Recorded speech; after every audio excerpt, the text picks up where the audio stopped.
Vous êtes venu en Guinée pour investir afin d'obtenir un meilleur rendement pour vos capitaux.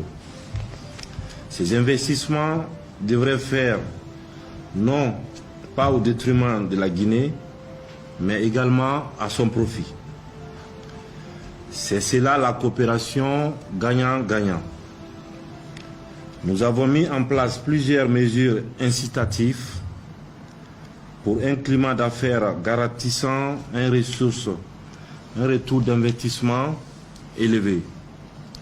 Cependant, force est de constater que des attentes ne sont pas comblées du côté de nos populations. Et le gouvernement en est conscient. Cela ne peut pas continuer. Vous avez signé bien sûr des conventions d'établissement avec le gouvernement guinéen. Ces conventions contiennent de part et d'autre des engagements et des obligations. Un engagement ou une obligation non tenue est une cause de nullité de la convention. Il en est aussi du processus de transformation de nos matières premières que vous exploitez. Désormais, leur transformation sur place devient incontournable. C'est un impératif et sans délai. Plusieurs conventions mentionnent le raffinage sur place. Ces engagements sont lettres mortes aujourd'hui. Pour ce faire, j'instruis le gouvernement de faire une évaluation des conventions par des cabinets spécialisés de manière à rétablir l'équité des relations entre vos sociétés et la République de Guinée.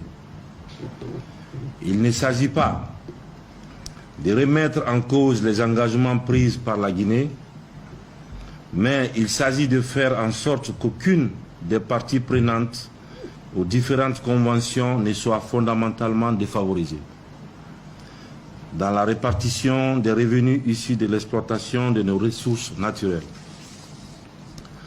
Pour y arriver, le gouvernement prendra toutes ses responsabilités afin de faciliter la mise en œuvre des usines de raffinerie en République de Guinée.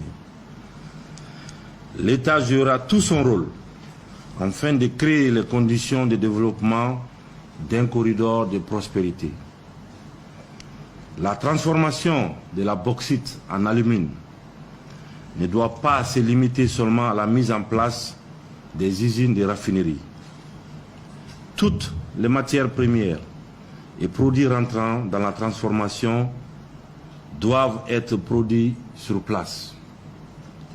C'est seulement à ce prix que nos ressources naturelles seront un levier de développement pour nos populations. Le gouvernement est conscient de la complexité d'un projet de construction de raffineries d'aluminium en Guinée.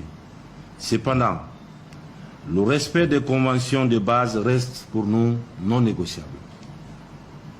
C'est pour cela qu'un comité sera prochainement mis en place pour proposer aux compagnies minières qui se mettront ensemble pour la construction des raffineries en Guinée.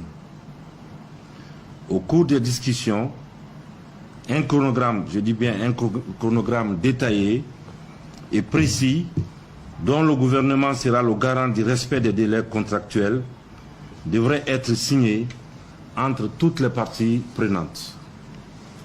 Tout manquement au respect des délais de construction des raffineries se traduira par des pénalités requises.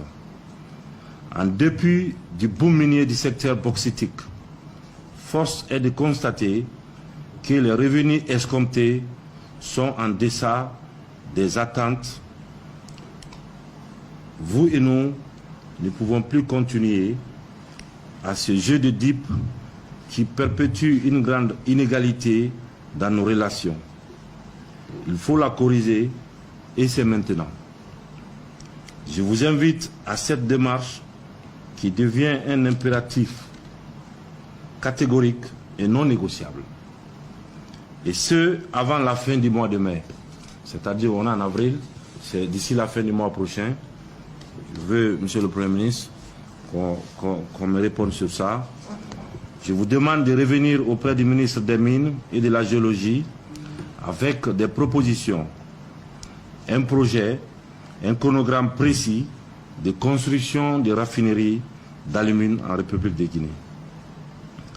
Le gouvernement n'hésitera pas à prendre ses responsabilités pour rétablir l'équilibre. Par ailleurs, j'instruis le ministre des Mines de prendre les dispositions pour accompagner à s'organiser en groupe dans un meilleur délai qu'il vous communiquera. Alors je compte sur vous, je compte bien sûr sur votre bonne foi. Je vous remercie.